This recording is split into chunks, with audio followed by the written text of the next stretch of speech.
Jam tayang masih sering berkurang atau hilang? Mau tahu solusinya? Tonton hingga akhir.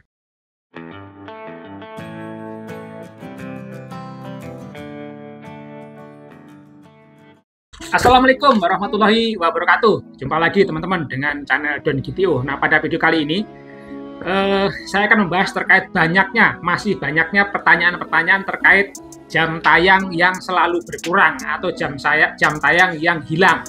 Nah, penyebabnya kenapa? Solusinya kenapa? Karena yang namanya jam tayang itu khususnya bagi yang belum monetisasi itu sangat penting sekali Forguso. Sangat penting sekali karena itu memang merupakan syarat untuk monetisasi sebagai salah satu syarat diterimanya monetisasi selain subscriber tentunya ya. Nah oke, baik teman-teman, kita akan bahas terkait kenapa jam tayang selalu hilang. Yang pertama-tama yang harus kita lakukan adalah kita pastikan teman-teman, kita pastikan bahwa video kita saat kita upload video itu visibilitasnya itu harus dibikin publik ya, harus dibikin publik. Atau kalau memang sudah publik, jam tayang jangan pernah dirubah visibilitasnya menjadi pribadi atau tidak publik. Karena kalau jam tayangnya kita rubah menjadi pribadi atau menjadi tidak publik, itu akan menjadi salah satu penyebab hilangnya jam tayang, teman-teman. Jadi penyebab hilangnya jam tayang. Ketika jam tayang sudah ada, taruhlah video itu sudah diupload seminggu atau sebulan atau bahkan berapa lama pun, kemudian teman-teman merasa tidak happy dengan video itu, merasa videonya kok sepi, merasa videonya kayak tidak ada yang nonton. Nah, teman-teman rubah menjadi visibilitasnya tidak publik atau pribadi. Itu otomatis akan hilang jam tayangnya. Berapapun jam tayangnya, itu akan hilang ya. Jadi akan hilang. Biarkan saja video kita kalau udah kita upload dan kita publish, biarkan saja. Ada yang nonton, tidak ada yang nonton, rame atau tidak rame, biarkan saja. Jangan coba-coba atau jangan pernah dirubah videonya itu menjadi visibilitasnya menjadi pribadi atau tidak publik, karena itu akan mengakibatkan jam tayang kita hilang. Nah, kadang-kadang kan ada juga nih kasusnya, karena videonya kena pelanggaran hak cipta, makanya dibikin personal atau tidak publish. Nah, itu yang jadi masalah. Kalau memang masalahnya adalah karena video kita kena klaim hak cipta, dipotong saja, dipotong atau dihilangkan bagian detik mana yang menyebabkan jam tayang kita kena konten hak cipta. Itu teman-teman. Jadi pertama ya. Dan yang kedua adalah jangan pernah menghapus video yang sudah diupload ya. Kalau video kita yang kita upload itu kita hapus, maka jam tayangnya juga akan hilang ya. Jam tayangnya juga akan hilang. Nah, selain jam tayangnya hilang, kalau dihapus itu juga akan menghilangkan rekomendasi YouTube, teman-teman. Jadi performa video kita, performa channel kita akan tidak bagus, tidak akan direkomendasikan oleh YouTube. Makanya perhatikan sebelum kita mendelete video, harus kita pikirkan masa-masa. Apakah video kita karena di-ban, dihapus itu kan ada dua tuh, karena video kita di-ban oleh YouTube karena melakukan pelanggaran pedoman komunitas atau melakukan pelanggaran pedoman monetisasi, itu akan dihapus oleh YouTube permanen ya. Yang kedua adalah karena dihapus oleh diri kita sendiri ya, mungkin karena tidak happy dengan video kita, tidak pede, tidak yakin dan sebagainya, maka kadang-kadang menghapus video tersebut. Kalau video itu dihapus ya, otomatis jam tayangnya hilang ya, jam tayang hilang berapapun. Apakah sudah diupload sekian lama, sebulan, 2 bulan, setahun, 2 tahun, kalau kita hapus otomatis hilang. Nah, itu yang harus diperhatikan oleh teman-teman. Ketika kita mau hapus video, hati-hati, ada resikonya. Risiko pertama adalah jam tayangnya hilang. Risiko kedua adalah mengakibatkan rekomendasi YouTube juga akan nggak bagus, tidak bagus ya. Makanya jangan lakukan hapus video kalau memang tidak mau menghadapi kedua resiko itu tadi. Nah, itu teman-teman ya. Nah, dan yang ketiga adalah kenapa jam tayangnya hilang? Kadang-kadang kalau jam tayang kita hilang itu video kita kena spam ya. Kalau video kita kena spam, maka jam tayangnya otomatis juga hilang.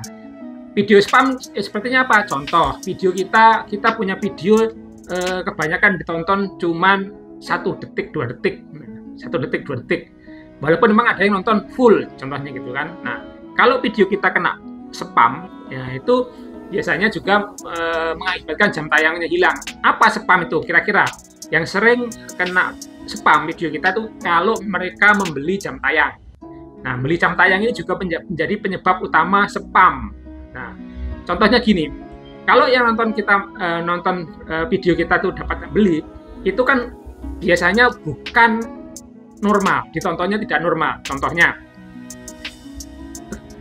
video kita atau channel kita berjam-jam ditonton secara kontinu oleh orang yang sama, ditonton oleh akun yang sama, kalaupun yang nonton orang ya. Nah, siapa yang bisa nonton sebuah video secara durasi lama hanya untuk video channel itu saja, atau hanya video itu saja diulang-ulang, itu yang melakukan adalah robot, ya, yang bisa melakukan itu terdeteksi sebagai robot walaupun yang nonton sebetulnya manusia, karena nontonnya kan barbar nih, kita nonton terus video kita secara berlama-lama, itu juga mengakibatkan spam. Jadi jangan pernah membeli yang namanya jam tayang. Begitu juga kalau kita nonton video kita sendiri, dengan channel kita sendiri dengan durasi yang lama dengan tujuan untuk menambah jam tayang, itu juga spam teman-teman ya. Jadi kalau nonton video kita sendiri dengan channel kita sendiri, jadi channel yang ada di video itu untuk nonton video itu disebut sebagai spam, dan jam tayangnya juga tidak masuk, tidak dihitung oleh YouTube. Bahkan kalaupun sudah dihitung, bahkan bisa-bisa video kita ketak banet atau di-delete oleh YouTube. Nah, itu makanya kita hati-hati ketika nonton video kita sendiri. Nah, makanya kita harus mempertahankan bahwa kualitas video ini benar-benar alami, dan video kita membuat manfaat bagi yang nontonnya, sehingga yang nonton juga betah. Maka otomatis jam tayang kita akan bertambah. Jadi kalau video kita tidak ada manfaatnya bagi yang nonton, ya kalau kita membuat video itu kita posisikan bahwa kita ini sebagai penonton. Sebetulnya kalau saya nonton video ini ada manfaatnya enggak?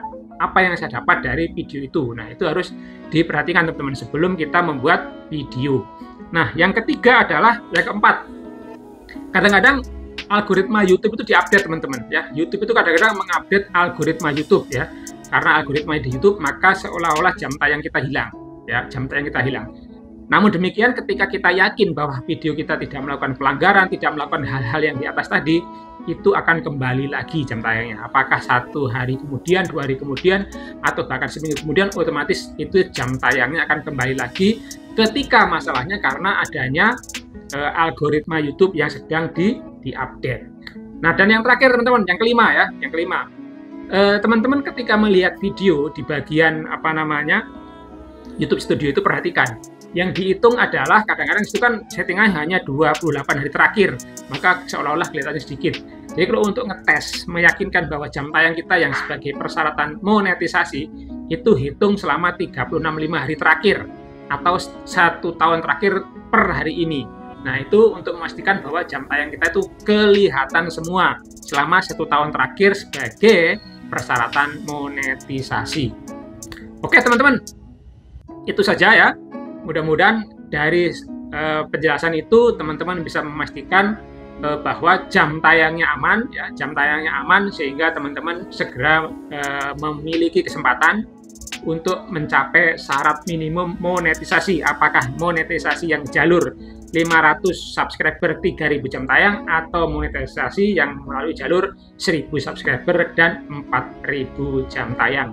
Terima kasih sudah menonton video ini. Silahkan dibantu untuk klik tombol like, subscribe, share, dan komen.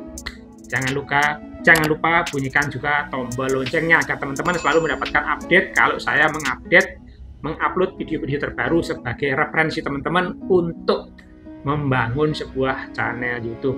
Terima kasih, saya pamit undur diri. Sampai jumpa. Assalamualaikum warahmatullahi wabarakatuh.